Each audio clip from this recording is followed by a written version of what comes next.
انسان کی زندگی میں کچھ چیزیں ایسی ہوتی ہیں جن کے بغیر زندگی گزر نہیں سکتی۔ اتنی دیر تک جتنی دیر تک وہ چیز اس کے پاس موجود ہوتی ہے اسے نہ اس بات کا ادراک ہوتا ہے نہ احساس ہوتا ہے، لیکن جب وہ چیز اس کے پاس سے رخصت ہو جاتی ہے، اس کے پاس کسی وجہ سے خدا نہ خواستہ وہ چیز موجود اور محفوظ نہیں رہتی، پھر اسے احساس ہوتا ہے کہ ایک بہت بڑی نعمت تھی میرے پاس، وہ مجھ سے چلی گئی۔ ہماری زندگی کے اندر بہت ساری ایسی چیزیں ہیں کہ اگر وہ ہم سے رخصت ہو جائیں، خدا نہ کرے، تو پھر ہمیں بڑی شدت سے احساس ہوگا کہ یہ نعمت کتنی بڑی ہے۔ آپ کوس و قزح کے رنگ دیکھتے ہیں، دھوپ اور چھاؤں میں لوگوں کے چہروں کو ملاحظہ کرتے ہیں، آپ اپنے بچوں کو محبت کی نظر سے دیکھ کر دل کو ٹھنڈا کرتے ہیں، آپ اپنے ماں باپ کو محبت کی نظر سے دیکھ کر کامل حج کا ثواب حاصل کرتے ہیں، قرآن مجید کی زیارت کر کے آپ اپنے دل میں بہت سارا سرور محسوس کرتے ہیں، لیکن یہ ساری نعمتیں اتنی دیر تک آپ کے پاس ہیں جب تک آپ کے پاس آنکھ کی نعمت موجود ہے۔ اگر یہ رخصت ہو جاتی ہے نا، اگرچہ اتنی ساری نعمتوں میں یہ ایک نعمت ہے، لیکن آپ آنکھ نہیں ہے تو آپ کو تو اپنوں کا احساس بھی نہیں، آپ تو اپنوں کے چہرے بھی دیکھ نہیں پائے۔ کوئی بھی نعمت جو آپ کے پاس ہے، آپ کبھی محسوس کریں کہ اگر اس نعمت کا وجود ہمارے پاس نہ ہوتا تو ہماری کیفیت کیا ہوتی۔ یہ سانس ہے، ہم دو دفعہ سانس کا استعمال کرتے ہیں، ایک دفعہ اندر جاتی ہے اور ایک دفعہ باہر آتی ہے۔ اگر اندر نہ جائے تو بھی مسئلہ ہے، چلی گئی ہے لوٹ کر باہر نہ آئے تو بھی بہت بڑی مشکل ہے۔ تو اس کا اندر اور باہر جانا یہ زندگی کا احساس ہے۔ اگر کبھی سانس اکھڑنے لگے اور آپ کے سینے میں آپ کی سانس اٹکنے لگے تو ایک بہت بڑی تشویش ہے، ایک بہت بڑی آکسیجن ہے، پوری طرح سے انسان کو قید کر دیا جاتا ہے، اور وہ کہتا ہے کہ میرا تو سارا وجود سلامت ہے، ہاتھ کام کر رہے ہیں، پیر کام کر رہے ہیں، آنکھیں کام کر رہی ہیں، زبان کام کر رہی ہے، سب کچھ ٹھیک ہے، صرف سانس اکھڑ گئی ہے۔ تو انسان محسوس کرتا ہے کہ یہ ساری چیزیں سلامت ہونے کے باوجود میرے کسی کام کی نہیں۔ آپ کے پاس جتنی بھی نعمتیں ہیں ان کو اگر آپ شمار کریں تو کبھی آپ کہیں گے کہ ساری نعمتوں میں آنکھ زیادہ ضروری ہے، کبھی کہیں گے کان زیادہ ضروری ہے، کبھی کہیں گے زبان زیادہ ضروری ہے، کبھی کہیں گے دل زیادہ ضروری ہے، کبھی کہیں گے روح زیادہ ضروری ہے، لیکن میں آپ سے عرض کروں ان ساری چیزوں کے بغیر گزارا ہو سکتا ہے، رسول کائنات کی غلامی کے بغیر گزارا نہیں ہوتا۔ کیوں؟ اس لیے کہ اگر حضور کی شفقت نہ ہو، نبی پاک علیہ السلام کی رحمت نہ ہو، وہ ابن القیم نے ایک جگہ پہ کہا تھا کہ یہ حضور نے ہمیں انسان بنایا ہے، یہ نبی پاک علیہ السلام نے انسانیت کے اسباق پڑھائے ہیں، اخلاقی رویے کیا ہوتے ہیں حضور نے بتلائے ہیں، اگر حضور کا کرم نہ ہوتا تو انسان ایک دوسرے کو کاٹ کے کھاتا۔ یہ حضور نے بتلایا ہے کہ تم نے کس طرح زندگی کو گزارنا ہے۔ محبوب کریم علیہ السلام کا وجود نور ایک ایسی چیز ہے کہ اگر وہ کائنات سے معاذ اللہ سائڈ پہ کر دیا جائے تو اس کائنات کا قائم رہنا کسی صورت بھی ممکن ہے ہی نہیں۔ اسی لیے تو اقبال نے کہا تھا کہ ہو نہ یہ پھول تو بلبل کا ترنم بھی نہ ہو، چمن دہر میں کلیوں کا تبسم بھی نہ ہو نہ یہ ساقی تو پھر میں بھی نہ ہو، خم بھی نہ ہو، اور بزم توحید بھی دنیا میں نہ ہو، تم بھی نہ ہو۔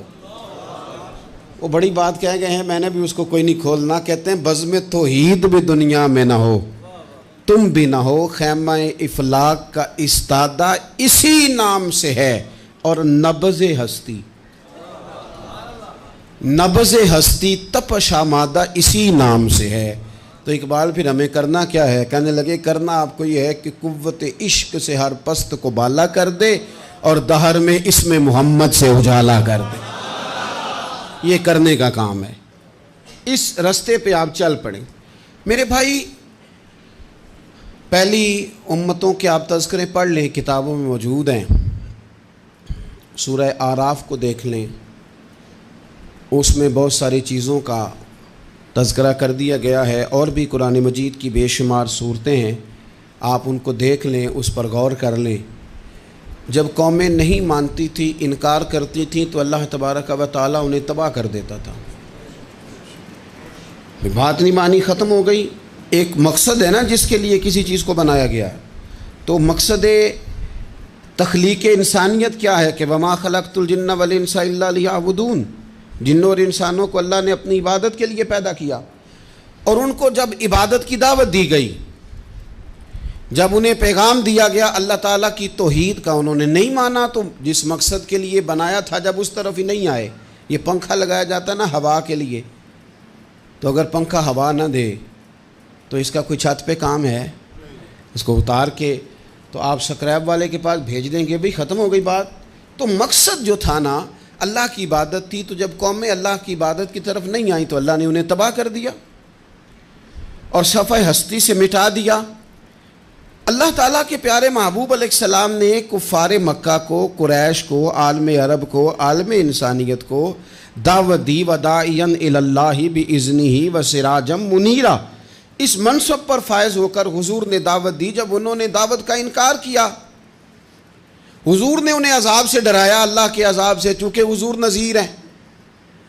انہوں نے یہ کہا کہ اگر آپ کہتے ہیں نا کہ ہم پر عذاب آئے گا تو پھر آپ وہ عذاب لے آئیں، ہم پہ آئے۔ جب کوئی آدمی منہ سے تباہی مانگے، جب کوئی شخص اپنے منہ سے یہ کہے کہ کر لیں جو ہوتا ہے معاذ اللہ، تو اگر تو سامنے والا کمزور ہو تو شاید وہ کچھ نہ کر سکے، لیکن یاد رکھنا کئی دفعہ کمزور ہوتا ہے تو کچھ نہیں کرتا، تو کئی دفعہ مہربان بڑا ہوتا ہے، رحمان اور رحیم کئی دفعہ کرم نوازی کرتا ہے۔ جب انہوں نے کہا نا کہ لائیں وہ عذاب ہے محبوب جس کا آپ وعدہ کرتے ہیں، تو اللہ نے کیا فرمایا؟ فرمایا وما کان اللہ لیعذبہم وانت فیہم۔ محبوب رب کی یہ شان ہی نہیں کہ انہیں عذاب دے، کیوں؟ اس لیے کہ آپ ان کے درمیان موجود ہیں۔ اے محبوب علیہ السلام، اللہ کی یہ شان نہیں کہ انہیں عذاب دے اس حال میں کہ آپ ان کے درمیان موجود ہیں۔ آپ میری بات کو سمجھیں گے، غور کریں گے کہ کافروں کے درمیان اگر حضور موجود ہوں تو عذاب نہیں آتا، تو قیامت میں جب حضور مومنوں کے بیچ موجود ہوں گے، مجھے کہہ لینے دو نا کہ اساں جے ہاں گناہیاں دا جدوں اعمال نامہ پھرول ہوئے، پھر ذرے ذرے نے سامنے آ جانا ہے، جو جو منہ تھی بولیا بول ہوئے، اساں بھی کول حضور دے بیٹھ رہنا ہے، لکھ عمل ترکڑی تول ہوئے، او دے کولوں بھی رب نے حساب لینا ہے جیڑا بیٹھا ہی محمد دے کول ہو صلی اللہ تعالی علیہ وسلم، او دے کولوں بھی رب نے حساب لینا ہے جیڑا بیٹھا ہی محمد دے کول ہوئے، جس کو کہتے ہیں قیامت حشر، جس کا نام ہے، جس کو کہتے ہیں قیامت حشر، جس کا نام ہے۔ تیرے دیوانوں کے لیے وہ دن تو جشن عام ہے، زیارت ہوگی نا حضور کی، تیرے دیوانوں کے لیے وہ دن تو جشن۔ اور ایک شاعر نے اور بات کھول دی، کہنے لگا ہر نظر کانپ اٹھے گی محشر کے دن، خوف سے ہر کلیجہ دہل جائے گا۔ اچھا جی پھر کیا ہوگا؟ ہر نظر کانپ اٹھے گی محشر کے دن، آنکھیں پھڑ پھڑائیں گی، کانپیں گی اور کلیجے پھٹیں گے۔ منظر ہی ایسا ہوگا، انسان اپنے پسینے میں ڈبکیاں کھا رہا ہے، حساب کا وقت آ گیا ہے اور سورج سوا نیزے پہ ہے، زمین دہک رہی ہے، تو کہنے لگے ہر نظر کانپ اٹھے گی محشر کے دن، خوف سے ہر کلیجہ دہل جائے گا، پھر اوڑھ کر کالی کملی وہ آ جائیں گے، پھر اوڑھ کر کالی کملی وہ آ جائیں گے، پھر اوڑھ کر کالی کملی وہ آ جائیں گے، ہر نظر کانپ اٹھے گی محشر کے دن، خوف سے ہر کلیجہ دہل جائے گا، پھر اوڑھ کر کالی کملی وہ آ جائیں گے، سارے محشر کا نقشہ بدل جائے گا۔ میرے عزیز، حضور کے بغیر گزارا، نبی کریم کے بغیر کوئی چارہ، ہمارا کوئی سہارا ہی نہیں حضور کے بغیر، ہم کدھر جائیں سوائے محبوب کے۔ اس لیے نا صحابہ اس بات پر مطلع ہو گئے تھے، وہ نا بڑی بڑی دھیمی دھیمی باتیں پوچھتے رہتے تھے، اطلاع مل گئی تھی نا کہ اصل کرنا کیا ہے۔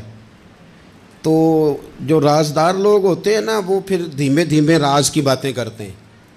حضرت انس بن مالک حضور کے خادم تھے، اماں نے دے دیا تھا حضور کی بارگاہ میں، کہتے ہیں میں 10 سال مدینے میں حضور کی نوکری کرتا رہا، تو قریب سے دیکھا تھا نا سارا کچھ، بہت ساری احادیث ان سے مروی ہیں، بڑی چیزوں کو دیکھا تھا، تو ہم سیانے ہو گئے، باتیں سمجھ گئے، قریب رہنے والے لوگ تو قربان پچھانن والے ہیں، تو گل جان گئے گل کھول دے نہیں، تو قریب پہنچ گئے تھے نا، تو سمجھ آ گئی تھی بات کی۔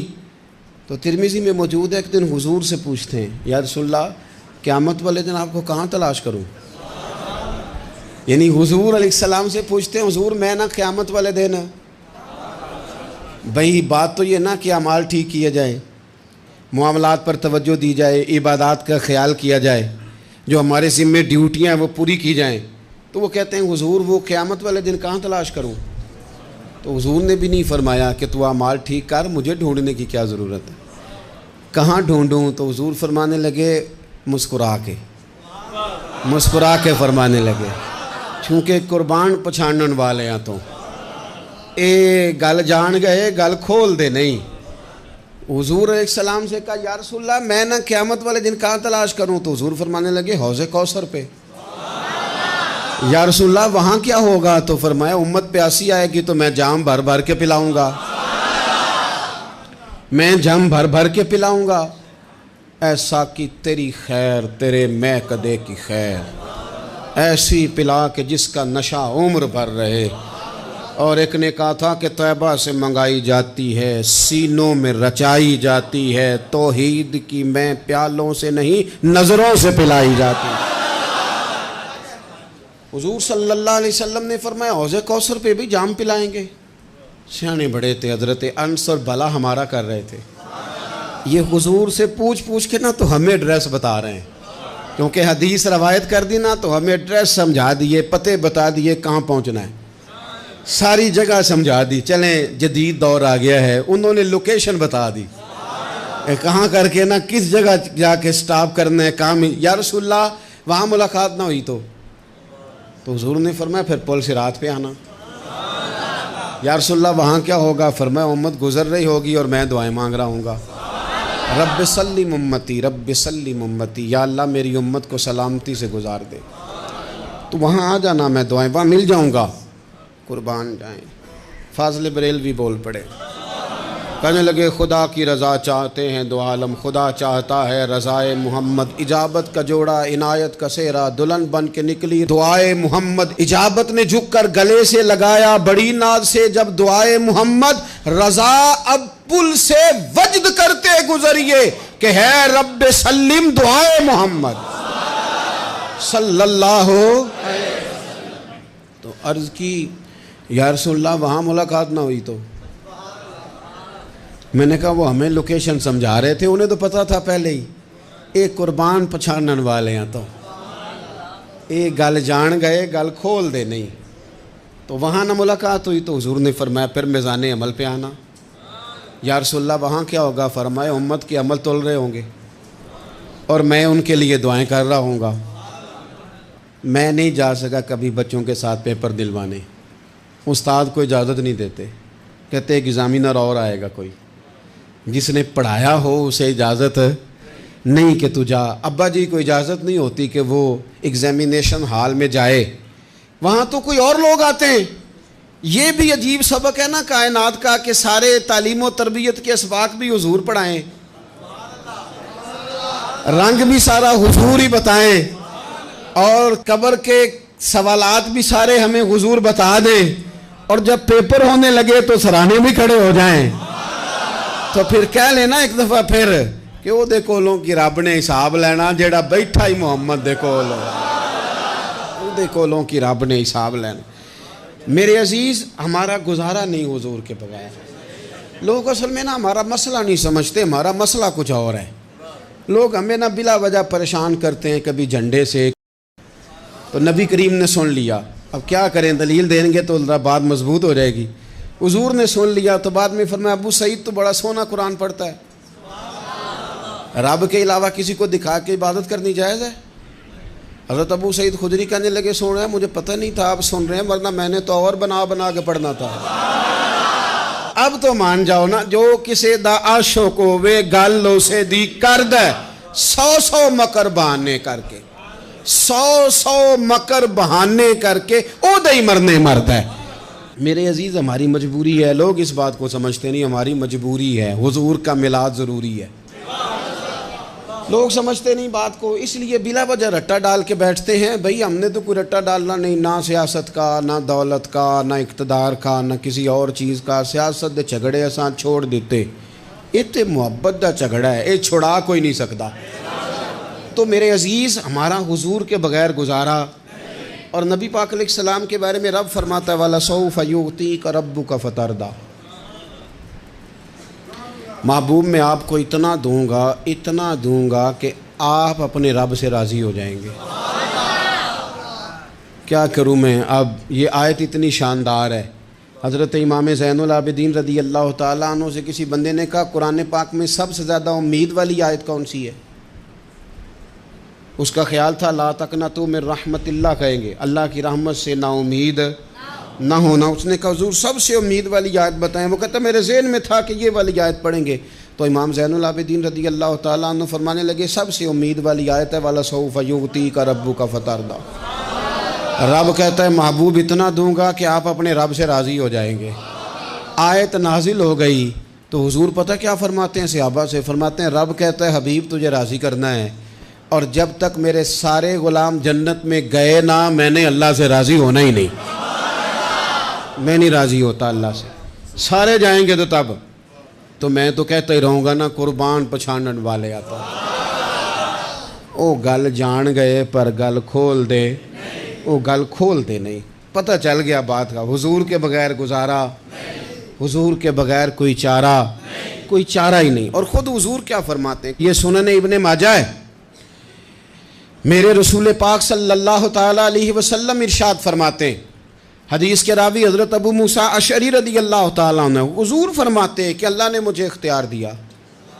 یا رسول اللہ کس بات کا؟ فرمایا رب نے اختیار دیا میں چاہوں تو آدھی امت بغیر حساب کے جنت چلی جائے، اور میں چاہوں تو اللہ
یہ قیامت کا دن دراصل ہمارا وقت ہوگا خاص، جب ہم نبی پاک صلی اللہ علیہ وسلم کی بارگاہ میں جائیں گے تو ہمیں سمجھ آ جائے گی کہ دنیا میں ہم نے کئی دوستیاں لگائی تھیں پر جھوٹی لگا بیٹھے، ایک دوستی سچی ہے جو مدینے والے کی ہے۔